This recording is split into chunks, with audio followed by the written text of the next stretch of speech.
बच्चों, आज हम वसंत में पाठ 6 पार नजर के प्रश्न उत्तर करेंगे। अपनी अपनी कॉपी में आपको इन प्रश्नों के उत्तर लिखना है, सुंदर अक्षरों में लिखना है। ठीक है, तो प्रश्न उत्तर हम करेंगे। सबसे पहले प्रश्न है प्रश्न 1। आज के सुविचार के साथ हम प्रश्न उत्तर करेंगे। आज का सुविचार, हर कोई दुनिया बदलना चाहता है लेकिन कोई खुद को बदलने की नहीं सोचता है। लियो टॉलस्टॉय के द्वारा ये कहा गया है कि हम सभी चाहते हैं कि दुनिया बदल जाए, लेकिन उसके पहले सबसे पहले हमें शुरुआत कहाँ से करनी है? खुद से करनी है। यदि हम खुद को बदलेंगे, स्वयं को बदलेंगे, तभी हम दूसरों को बदल पाएंगे। और जब हम ऐसा सोचेंगे तभी दुनिया बदल पाएगी। तो यदि हम दुनिया को बदलना चाहते हैं तो हमें सबसे पहले खुद को बदलना होगा, है ना? ये कहना चाहते हैं। ये आज का सुविचार बच्चों। इसके बाद हम प्रश्न के उत्तर देखते हैं। पाठ 6 पाठ नजर के प्रश्न उत्तर।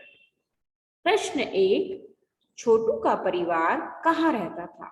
उत्तर, छोटू का परिवार मंगल ग्रह पर जमीन के नीचे बनी एक कॉलोनी में रहता था। प्रश्न 2, छोटू को सुरंग में जाने की इजाजत क्यों नहीं थी?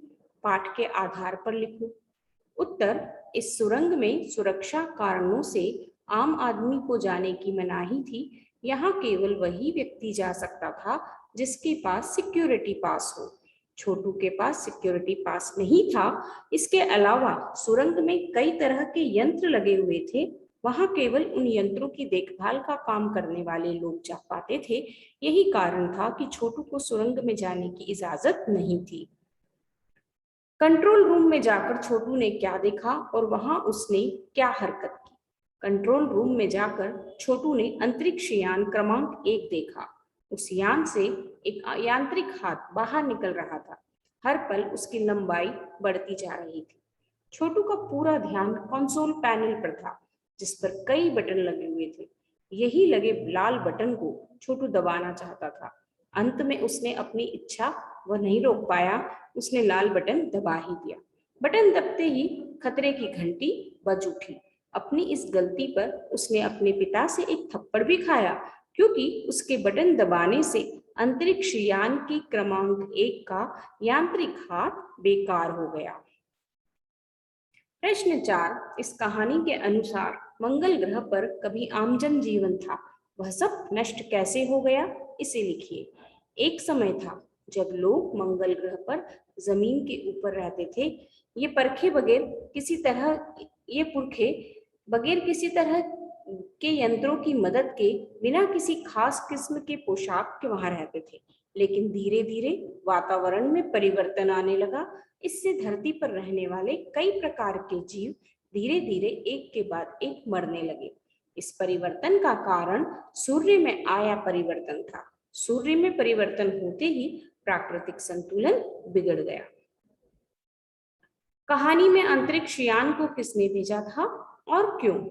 इस कहानी में अंतरिक्ष यान को पृथ्वी की एक अंतरिक्ष वैज्ञानिक संस्था नासा, जिसका पूरा नाम national aeronautics and space administration है, ने भेजा था।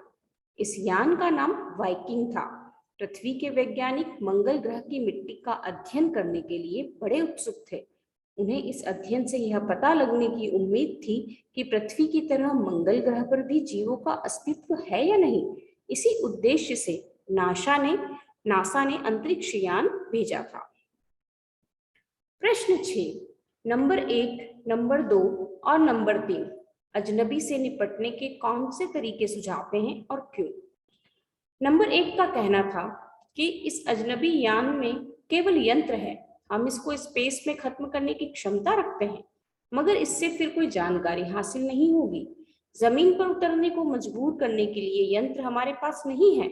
यदि वह खुद ब खुद जमीन पर उतर जाए तो हम इसे बेकार करने की क्षमता रखते हैं। नंबर 2 वैज्ञानिक थे। उन्होंने उन यानों को बेकार न करने का सुझाव दिया। उनका विचार था कि उन्हें बेकार कर देने से दूसरे ग्रह के लोग हमारे बारे में जान पाएंगे।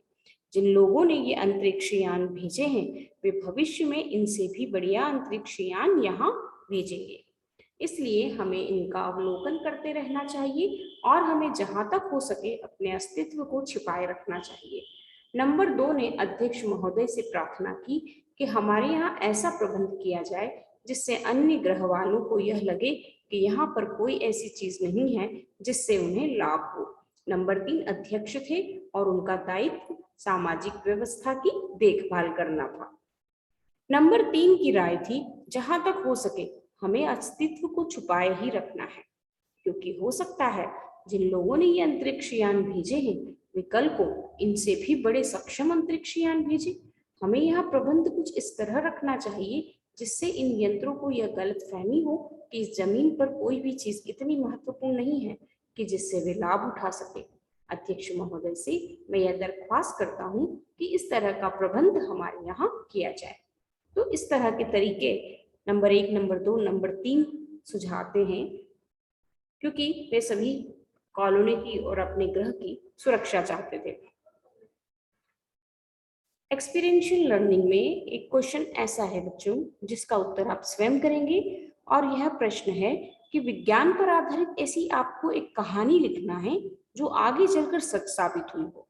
बहुत सी ऐसी कहानियां हैं बच्चों जो आगे चलकर विज्ञान के क्षेत्र में सच साबित हुई है ना। तो ऐसी कहानियां ढूंढना है आपको और कोई एक कहानी आपको लिखना है। ठीक है, तो ये सारे प्रश्न आपको अपनी कॉपी में करना है।